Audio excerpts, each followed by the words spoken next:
Hey everyone, welcome back. Good to be here. We are jumping into a deep dive today into a situation that's been, well, escalating with really alarming intensity. The recent back and forth between Israel and Iran. Yeah, it's definitely complex and, volatile, constantly shifting, it feels like, and getting a clear picture just from headlines. It's tough. Absolutely. So our mission today in this deep dive is really to unpack the key events, try to understand the different layers of motivation that the sources suggest are at play on both sides, and explore the potential pretty far-reaching implications of this intensifying conflict. Right. We're grounding this whole conversation completely in the source material you've shared, so we're looking at recent news from places like Middle East Monitor, Al Sayasa, and also some analysis from a YouTube channel called Summary. Got it. Think of it as us, wading through all that information together, trying to pull out the signal from the noise, figure out what's most important for you to know right now. Makes sense. Where do we start? So let's start where the sources do, right? With the most recent wave of reported attacks. Middle East Monitor specifically points to things escalating pretty significantly in the early hours of a recent Friday. What happened then, according to these reports? Yeah, that early Friday timing seems important. The Israeli attacks on Iran mentioned in the sources, they reportedly went after key infrastructure. We're talking nuclear facilities and missile sites. So not just random targets, these were strategic capabilities. Exactly. Places linked directly to Iran's, strategic power. And the human cost, initially at least, was just incredibly high based on that Middle East Monitor report. Over 104 people killed, nearly 380 injured. I mean, that's a substantial impact. It's huge. And it wasn't just military personnel either. That's a critical point the report makes. It mentions scientists and top figures among the casualties. Right. Scientists and leaders. Yeah, and the YouTube source actually put some names to this, reportedly killed. Mohammad Kazemi, identified as the chief of staff or maybe the IRGC intelligence chief, so the head of intelligence for the Islamic Revolutionary Guard Corps, a really significant position. Wow, okay. Also named is Hassan Mohakik, who is apparently his deputy, and Mohsen Bakari, another IRGC member. So the targeting seems to be going right to the top levels of command and expertise. Right, taking out key leaders, key scientists. And Iran's response, as reported, was, swift. Involved ballistic missiles, the sources said, launched towards Israel. Yes. The reports indicate these missiles hit several areas across Israel. And, there were casualties on the Israeli side too, though reportedly fewer than in Iran initially. The sources mentioned 3 killed and over 170 injured. Still significant numbers. And the damage wasn't minor either, right? The YouTube source, citing various reports, that highlights significant damage, particularly in places like Tel Aviv and Haifa, densely populated areas. Right. And it specifically mentions power stations getting hit in Haifa, which apparently led to some severe fires. So yeah, we're talking impact on critical infrastructure and civilian areas too. Okay, so intense back and forth.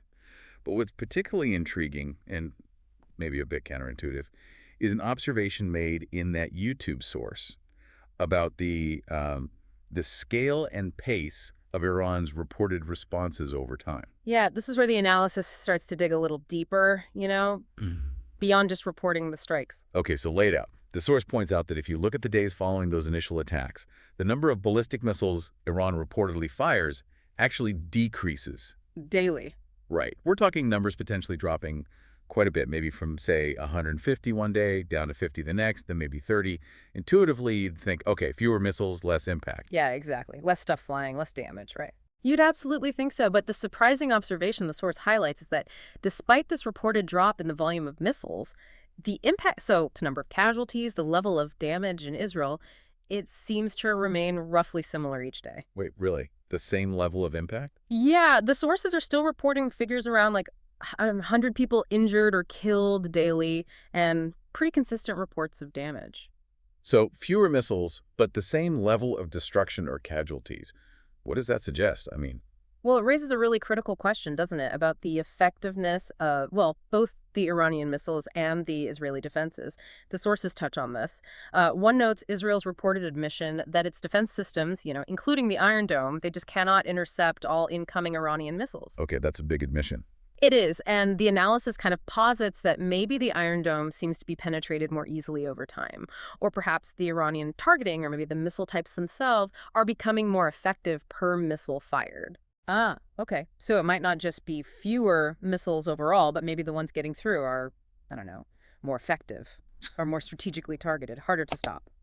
That's definitely one possible interpretation based on that reported observation that the lethality per missile might be increasing. Or maybe Iran is just learning how to better exploit weaknesses in the defense systems as this goes on. Mhm. Kind of challenges the simple idea that just reducing the number of projectiles reduces the overall threat proportionally. Right. It's not just about quantity. This whole rapidly escalating exchange, I mean, with significant casualties, damage, Yeah. it hasn't happened in a vacuum, obviously. The international reaction, Middle East Monitor reported on this, it's been pretty swift. Yeah, it has. Middle East Monitor highlights that countries like Turkey and Pakistan have publicly condemned Israel's actions. Yeah. So that indicates a level of, regional disapproval and disapproval from the wider Muslim world. And the Organization of Islamic Cooperation, the OIC, they were also cited by Middle East Monitor. They'd apparently issued a prior condemnation and called for international action to stop the attacks. Right. So there's this collective voice from a pretty significant bloc of nations expressing concern and condemnation regarding the Israeli actions. Right. And, the rhetoric coming out of Israel, as reported, has also been extremely sharp. Middle East Monitor quotes the Israeli defense minister issuing a very, very stark threat, saying he would, quote, burn Tehran if Iranian attacks continue. Burn Tehran. Wow. That's not diplomatic language. That's a direct, pretty existential threat against the capital of Iran. It really underscores the potential for this whole thing to spiral into something far, far larger Yeah. and more destructive. Oh, absolutely. It certainly raises the stakes dramatically and signals Israel's potential willingness to pursue much, much harsher retaliation if these attacks persist. Okay, now, moving beyond the sort of missile exchanges, the sources you shared hinted something else, a much more complex, maybe even clandestine layer to this conflict. Specifically, this claim that Israel reportedly operates inside Iran. Yeah, this is where the narrative shifts a bit, doesn't it? Less conventional warfare, more intelligence, covert operations. The YouTube source brings up this claim that Israel actually, well, boasts about its ability to strike Iranian defenses and targets from within Iran itself. Operating from inside, behind enemy lines, essentially. And the source details a specific alleged operation involving drones that is, frankly, astonishing if it's true. It's described as this really sophisticated smuggling and assembly operation. The method reportedly involved disassembling drones into incredibly small parts. Small parts, like how small? Small enough, according to the source, that these pieces could be smuggled into Iran hidden in ways that seem totally innocuous, like in travel bags carried by individuals coming in from airports or maybe concealed within regular cargo trucks. Right, so the key was these small, disconnected parts. They wouldn't immediately look like drone components if someone scanned them or did a standard inspection. They could just blend in. Exactly. Blend in with luggage, other goods, whatever. And then, once these parts were actually inside Iran, what happened then? Well, the report alleges that Mossad teams were actually sent into Iran specifically to assemble these disassembled drone parts on location. So not just getting the parts in, but sending in the technical expertise inside Iran to put these weapons back together. What was the goal of this operation?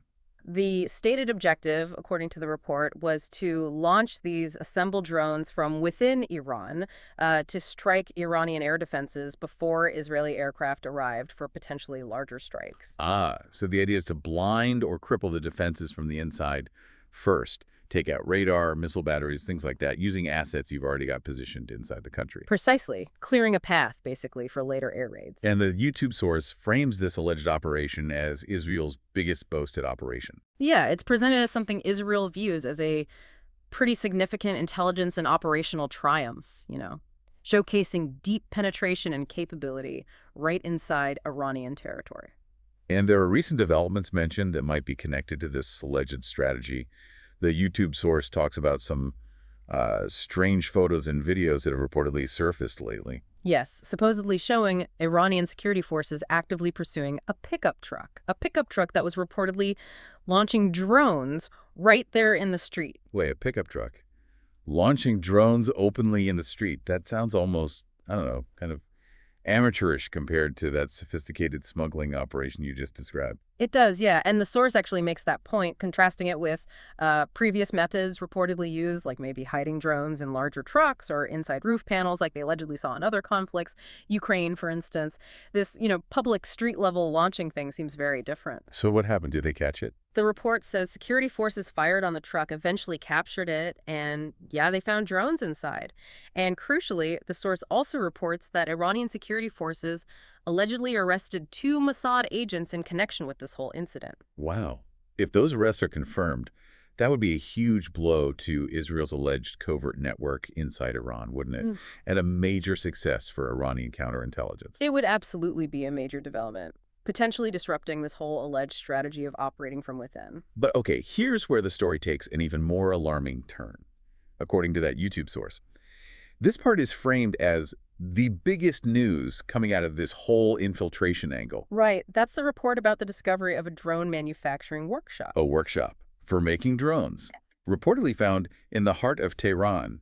I mean, what's the implication of that, if it's true? Well, it fundamentally changes the picture, right? It's not just assembling smuggled parts for a specific strike anymore. Finding a manufacturing capability suggests that Israel was allegedly facilitating the actual production of drones inside Iran itself. So not just bringing in a few kits to build a handful of drones for a mission, but potentially setting up like a local production line, Yeah. an industrial capability right inside the enemy's capital. Exactly. And the source describes this find as very dangerous because a manufacturing capability, well, that means the potential for a much larger volume of domestically produced drones, completely independent of having to run these complex smuggling operations for every single unit. It represents a much more sustained, scalable threat originating from deep within Iran. That is. Yeah. Yeah, that's a major potential shift in the nature of this conflict if these reports hold up. Yeah. It suggests a level of infiltration and capability far beyond what maybe people assumed. Definitely raises the stakes again. Let's shift focus just slightly, back to the human targets we mentioned earlier, specifically the alleged targeting of Iranian leadership. We touched on the significant casualties among top figures. Yes. And the YouTube source, remember, specifically named the IRGC intelligence chief, Mohammad Kazemi, his deputy, Hassan Mohakik, and Mohsen Bakeri as individuals reportedly killed. This isn't just general collateral damage. It looks like specific targeting of really high-value individuals within that military and intelligence structure. And the source notes something interesting, that Israel is now reportedly targeting not just the primary leaders, but also their deputies. Yeah, and this is where the analysis kind of delves into the potential strategy behind that. One perspective presented in the YouTube source suggests this indicates an attempt to target what they call the third tier of Iranian leadership. The third tier. Why? What's the strategic thinking behind going after that specific level? Well, the analysis suggests that maybe the thinking is that the third tier might be less experienced, perhaps less capable, or maybe less politically entrenched than the first or second tiers, the top dogs and their immediate successors. So the idea is if you eliminate the main leader and their immediate, probably capable successor, you might be forcing less experienced, maybe less competent individuals into those critical roles. That seems to be the hypothesized aim, according to this analysis, to basically degrade the effectiveness and the decision-making capacity of the Iranian command structure by hitting multiple layers at once, leaving the organization potentially in the hands of, well, less competent individuals down the line. It's an attempt to create a deeper, more lasting disruption than just a single assassination might achieve. Okay, this kind of deep infiltration, the leadership targeting, it brings us to a really fundamental question that the sources raise. Why is this conflict persisting? Why isn't Iran, despite all this pressure, the reporting casualties, why aren't they seeking a path to negotiation or ending the war? Especially when you hear reports about potential U.S. nuclear deal offers maybe being floated. The YouTube source asks this directly. It really is the core puzzle, isn't it? And one analysis from an Israeli writer, Zvi Barrel in Haaretz, as it's presented in the YouTube source, offers a pretty strong perspective on the thinking within the Iranian leadership, specifically Supreme Leader Khamenei. Okay, tell us about that. There was a comparison he makes to Khamenei and the Iran-Iraq war. Yeah, Barrel reportedly draws this parallel to Ayatollah Khomeini's really difficult decision back in 1988 to accept the ceasefire that ended the devastating Iran-Iraq war. Khomeini famously described that decision as being like drinking a cup of poison, something incredibly bitter, but done out of necessity, submission to God's will, as he framed it. Right, a powerful historical moment, framing concession as this painful but ultimately necessary act. Exactly. But the core argument from Barrell's analysis, as the source presents it, is that the current supreme leader, Khamenei, will not follow Khomeini's example in this current conflict. You shouldn't expect him to drink the poison of concession this time. Okay, and why not? Why is Khamenei's situation or his mindset seen as fundamentally different? Well, the central reason offered in the analysis is that Iran has come to believe that Israel's primary objective has actually shifted. It's no longer seen as just about stopping Iran's nuclear program.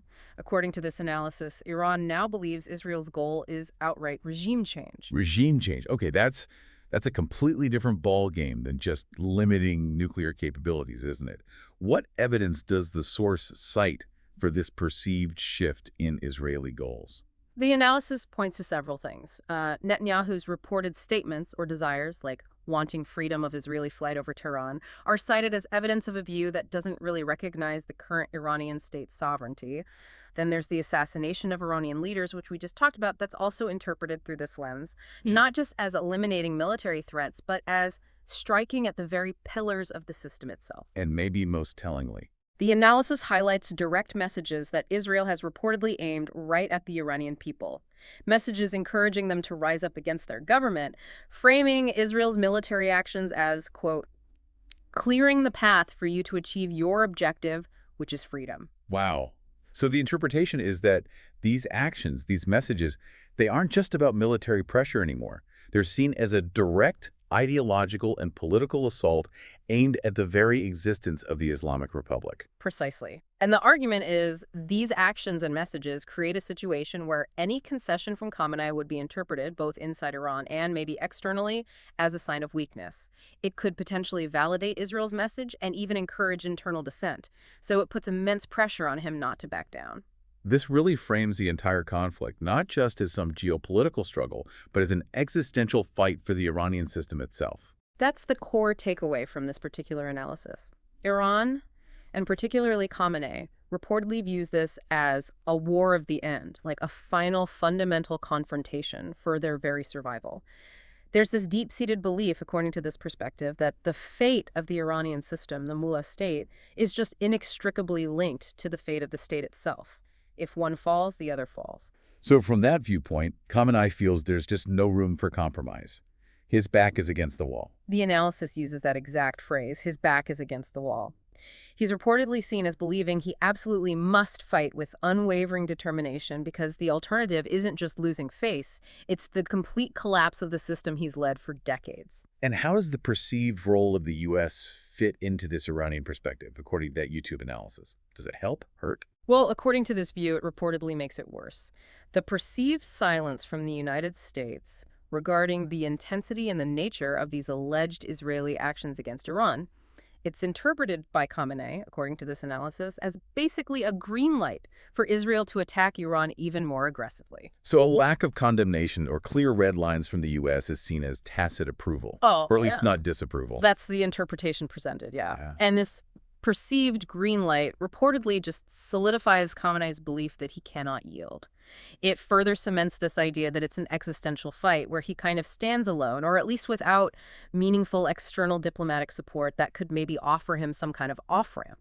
Interesting. Now, speaking of the U.S. role, the sources also touch on a report of direct U.S. intervention, but maybe not in the way you might first expect.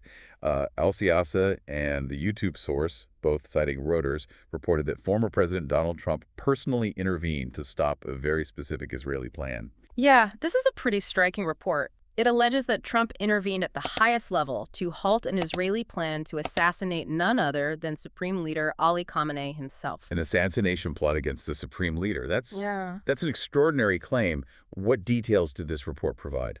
Well, according to the U.S. officials cited in that Reuters report, the Israeli plan was supposedly in pretty advanced stages, right amidst the ongoing escalation between the two countries. And Trump himself reportedly contacted the Israeli government directly to urge them to abandon this plan. Yes. And the reason cited for Trump's intervention, according to this report, was this profound fear of catastrophic regional and international repercussions. The report specifically stressed that assassinating Khamenei could ignite a full-scale, just devastating war across the entire Middle East. Okay, so the U.S. preference, at least according to this account, was for a different strategy than, physically removing the top leader. Precisely. The stated U.S. preference, as it's presented in this report, was to focus on applying, political and diplomatic pressure to try and weaken Iranian influence rather than taking the really extreme step of physically eliminating Iran's most significant religious and political symbol.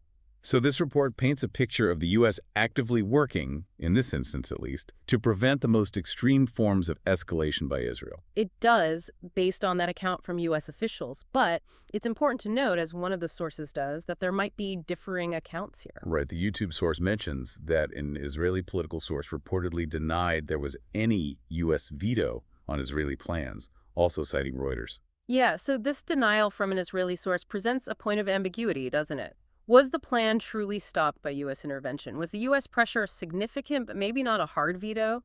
Or is one side kind of misrepresenting the situation? This conflicting account just highlights how difficult it is to get a clear picture of the behind-the-scenes dynamics in such a tense situation. Definitely muddy waters. The YouTube source also offers an analysis of past U.S.-Iran nuclear negotiations under Trump, viewed from an Iranian perspective, which maybe shed some light on the current mistrust. Yeah, it describes how Iranians reportedly perceived Trump's approach after he pulled the U.S. out of the original nuclear deal, the JCPOA, back in 2018. His subsequent offers to negotiate a new deal were apparently seen as, well, puzzling and vague. Puzzling because he just ripped up the previous agreement, I imagine. Exactly, and vague because initially it wasn't really clear what specific terms he would accept or reject in a new deal, but as the analysis suggests, the core U.S. condition eventually became pretty clear. Iran must cease uranium enrichment on its own soil, period. And what conclusion did Iranians reportedly draw from that demand, if that was the starting point? Well, the analysis suggests Iranians concluded that Trump didn't really want a deal in the first place. I mean, if the non-negotiable condition was stopping enrichment on Iranian soil, which is a capability Iran views as a sovereign right then, from their perspective, there was no real basis for negotiation. So the talks weren't seen as a genuine attempt to reach a compromise, but maybe something else entirely. That's the interpretation presented in the analysis. A key detail mentioned is the importance of dignity, or the specific wording, the Arabic term saga, the formulation used in diplomatic agreements. The analysis suggests Iran might have been willing to accept restrictions on enrichment if the wording somehow preserved their dignity. It references Khamenei's reported use of heroic flexibility during the 2015 negotiations, where flexibility was framed as a strategic strength, not submission. Right, framing compromise in a way that maintains national or ideological pride. It's about the language. Exactly. But the analysis suggests Trump reportedly wasn't willing to compromise even on that aspect, the formulation of the negotiation. And the speaker's interpretation in the YouTube source, based on this analysis, is pretty stark, isn't it? Yeah, the interpretation offered is that the U.S. negotiation wasn't fundamentally about striking a nuclear deal with Iran at all. Instead, it was potentially just a tactic to buy time for Israel to upgrade its air defenses during the period of diplomatic engagement. Wow. Using the appearance of diplomacy to facilitate military preparation for another party. That's a very cynical interpretation of those past talks, but one the analysis suggests fits the Iranian view and explains some of the deep mistrust now. It's the perspective presented, yeah. Right. To explain that deep mistrust and this belief that U.S. actions, even seemingly diplomatic ones, are potentially aligned with Israeli military goals. And just briefly, while the U.S. might be trying to, distance itself or prevent the most extreme actions, there was that report cited in the YouTube source about the U.S. Embassy in Tel Aviv actually being hit by Iranian strikes. Yeah, a report attributed to, I think it was U.S. Ambassador Mike Huckabee, mentioning minor damage to the embassy. Minor damage, okay. But still, a U.S. diplomatic facility hit by fire originating from Iran. Exactly. Even if the damage was militarily insignificant, the fact that a U.S. embassy was reportedly impacted, well, it complicates the idea that the U.S. is completely outside the conflict zone or somehow immune to its effects. It just underscores the potential for unintended consequences and, widening involvement. Definitely. So, okay, given everything we've discussed here, the intense attacks, these claims of deep infiltration, even manufacturing inside Iran, the deliberate targeting of high-level leadership, the fundamental disagreement on the core motives driving Israel. Is it nuclear? Is it regime change? The complex reports of U.S. intervention attempts with contradictory accounts, the analysis of past U.S.-Iran interactions fostering deep mistrust. Where does this conflict actually go? Why might Iran potentially become more aggressive, not less? Well, the analysis suggests a really dangerous cycle. The deeper Israel strikes and the more it attempts to weaken the Iranian system, not just militarily, but politically, economically, maybe by targeting things like oil and gas facilities, the more entrenched and, paradoxically, the more ferocious the Iranian system reportedly becomes. So seeing each strike as further justification for their own actions in resistance. Yeah, pretty much. Each missile launch is reportedly seen as a justified retaliation, and the willingness within the Iranian system to, as the YouTube source puts it, break all red lines, that willingness just increases with each perceived escalation from the other side. And the analysis mentions potential extreme escalation options that experts or analysts are contemplating in such a scenario. Yeah, two particularly high-impact options are discussed. One is striking U.S. bases in the Gulf region. Okay, that's huge.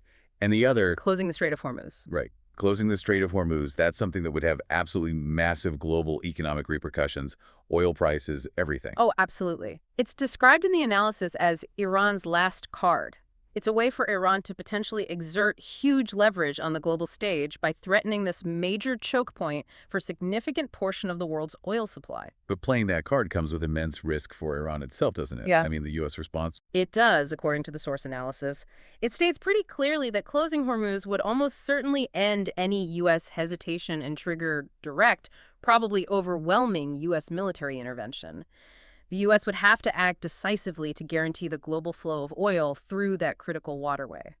So while it's a powerful theoretical option for Iran, it's also one that would likely lead to them facing the full military might of the United States. Right, a gamble with incredibly high stakes. Hmm. And just when you think you've kind of grasped the complexity between Israel, Iran, and the U.S., the sources introduce the potential role of third parties, and some reports that are circulating, though, you stress unconfirmed. Yeah, this adds yet another layer of potential volatility. The YouTube source mentions reports about a Pakistani missile shipment reportedly reaching Iran via a Chinese cargo plane, and other reports about missile launchers potentially moving from Pakistan to Iran. So rumors of Pakistan and potentially China getting directly involved in supplying Iran militarily. Exactly. But, and this is really crucial to emphasize, as the source does repeatedly, this news is unofficial. It's incredibly difficult to confirm in a wartime situation with all the fog of war and propaganda. The source explicitly states you can't officially rely on it and stresses, we don't know if it's true or false. That's a really, really important caveat. We're talking about reports that might not be verifiable at all. But, the source argues, even if these reports are false, they have a significant impact just by circulating. Yes, exactly. Because they introduce the possibility of the conflict expanding dramatically and potentially taking on a new dimension, specifically a religious dimension, as the source puts it, because Pakistan hasn't historically moved missiles in previous Arab-Israeli conflicts in quite this way. If it were true, it would signal a potential major shift in regional alignments. And if these reports were true, what would the implication be for Iran's ability to keep fighting this way? Well, if true, it could mean that Pakistan, which reportedly has significant missile manufacturing capabilities of its own, could potentially replace Iran's missile losses. This could fundamentally change the sustainability of Iran's missile campaign, right? Allowing it to continue its attacks even after expending a lot of its own stock. Okay, that's a game changer. And the source offers a potential alternative explanation for where these alleged missiles might be coming from, even if the Pakistan link is confirmed. Yeah, they suggest they might, in fact, be Chinese missiles, with Pakistan maybe just acting as a transit point or an intermediary. China directly or indirectly supplying weapons to Iran. Mm. What would be their potential motive for doing that, according to this analysis? Well, the analysis suggests China could view this conflict as an opportunity, potentially exploiting it as a kind of war of attrition against the U.S. The comparison is made to how China reportedly supported Pakistan against India in the past, maybe to wear down India's resources. The idea here is that China could support Iran, perhaps through Pakistan, with the aim of bogging down the United States in the Middle East. To divert U.S. military resources and attention from other areas they care about more. Precisely. The potential aim, according to this analysis, could be to force the U.S. to divert significant military assets, attention, political capital, away from areas China views as strategically critical, like Taiwan, for example, and towards the volatile Middle East instead. This is something the analysis suggests China would probably welcome. So, okay, even though these reports about Pakistan and China are unconfirmed rumors swirling around in this complex information environment, the very idea of external powers potentially getting involved and the strategic reasons why they might do so, as outlined in the analysis, that alone highlights how this conflict could broaden and change dramatically, pulling in major global players for their own reasons. It absolutely underscores the terrifying potential for this conflict to just cascade way beyond Israel and Iran, pulling in other regional states, potentially global powers, all driven by their own strategic calculations. It's a scary thought. It really is. Which leads us back to that central, very unsettling question about whether this war has any end in sight. Based on the analysis we've just unpacked from these sources, the outlook seems, well, pretty grim. Yeah, the prevailing sentiment in the analysis presented is that the war currently has no foreseeable end. No foreseeable end. Why? Just because it's caught in this cycle of attack and counterattack. Exactly. It's viewed as this self-perpetuating cycle where each side's actions just justify the other's response, leading to this continuous, seemingly unending exchange. And talk of mediation, peaceful solutions, that just seems kind of out of the picture for now, based on this analysis. According to this analysis, yeah. Given the dynamics we've described, the existential stakes perceived by Iran, the perceived refusal to back down on both sides, the potential for external involvement, complicating things, further discussions of mediation, just seem largely irrelevant or probably ineffective at this particular point. Now, there was that seemingly contradictory report mentioned recently, wasn't there? Something that might, on the surface, hint at a possible way out. Yeah. There was a report that Iran reportedly issued a statement saying it would stop its revenge attacks if Israel stopped its attacks. Which, on the surface, sounds like a potential opening, right? A pathway to de-escalation. It could certainly be interpreted that way as a potential concession. The speaker in the YouTube source notes it and even speculates maybe a reason could be that Iran was actually hit harder than Israel in the recent exchanges. They express a kind of personal reluctance to see Iran concede, maybe reflecting those high stakes we talked about, but they acknowledge the report is out there. But does this reported offer actually seem to be shifting the dynamic at all? Is it being taken up? Well, according to the analysis presented, unfortunately, no, not really. Even this reported offer doesn't appear to be currently considered a basis for stopping the conflict by Israel. The cycle just continues because, according to the analysis, Israel's immediate focus remains on retaliation and revenge for the previous attacks, which, of course, naturally provokes more revenge from Iran. It's just stuck. Stuck in that loop. So, if we take a step back then and look at the whole picture presented in these sources, the sheer intensity of the attacks, these claims of deep infiltration, maybe even manufacturing inside Iran, the calculated targeting of layered leadership, this fundamental disagreement on whether the conflict is about nuclear capability or the very existence of the regime, the complex reports of U.S. actions and the deep mistrust surrounding them, and this disturbing, if unconfirmed, potential for external powers like Pakistan and China to get involved for their own strategic game. What's the most critical element, the key takeaway for the listener to understand about the nature of this conflict, according to that YouTube source analysis? The most important thing to grasp, based on this analysis, is the role of time. Time. How so? How does the passage of time impact this conflict specifically? Well, the analysis really emphasizes that the longer this war lasts, the stranger it gets. It's not seen as some static conflict that will eventually just burn itself out. Instead, its duration is seen as a catalyst. It starts drawing in more parties. It allows new strategies to develop and maybe take root, like that potential alleged manufacturing inside Iran. And it just opens the door to increasingly unpredictable and potentially, quote, terrifying scenarios. So it's not just a prolonged version of the same conflict. The conflict itself actually changes over time. It morphs. Exactly. The analogy used in the source is the Russia-Ukraine war. It began as a bilateral conflict, but over time, its sheer duration led to the indirect but increasingly significant involvement of NATO. And that fundamentally altered the dynamics, the stakes, the trajectory of the entire war. Right. So the central warning from this analysis is that the war simply continuing, lasting for an extended period, is itself the key driver of unpredictable escalation and the increasing involvement of other actors, leading to outcomes that are really hard to foresee right now. That's the core message, yeah. Time in this conflict isn't neutral. It's an active force driving danger's transformation. So as we wrap things up on this deep dive then, Yeah. wow, we've navigated a lot of complex and frankly pretty disturbing information. The immediate violence and its human cost. These chilling reports of operations deep inside enemy territory, the strategic targeting of leadership, the fundamental disagreement over the war's core purpose, nuclear versus regime survival, the murky role of external powers like the U.S., and the potential, however unconfirmed, for others like Pakistan and China to be drawn in. Yeah, and underlying it all, that analysis suggesting this isn't a conflict with a clear or foreseeable end, but rather one where the very passage of time amplifies the risk of unpredictable escalation and the involvement of actors far beyond the initial belligerents. It's a deeply unsettling picture, isn't it? Highlighting the potential for a regional conflict to really morph into something with much wider global implications, maybe driven just by its own duration. It certainly leaves you with a sense of the immense volatility and, well, the incredibly high stakes involved here. Okay, and on that note, let's maybe leave you, the listener, with this to think about.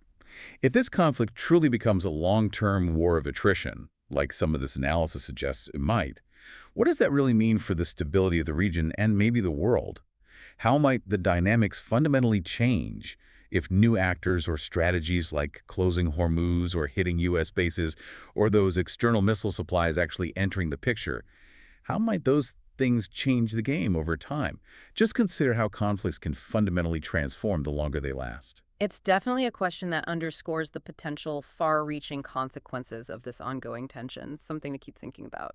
Absolutely. Stay curious, everyone. Keep those questions coming as you process all this information. Until next time, keep diving deep. And please remember to subscribe to the Deep Research Podcast wherever you get your podcasts.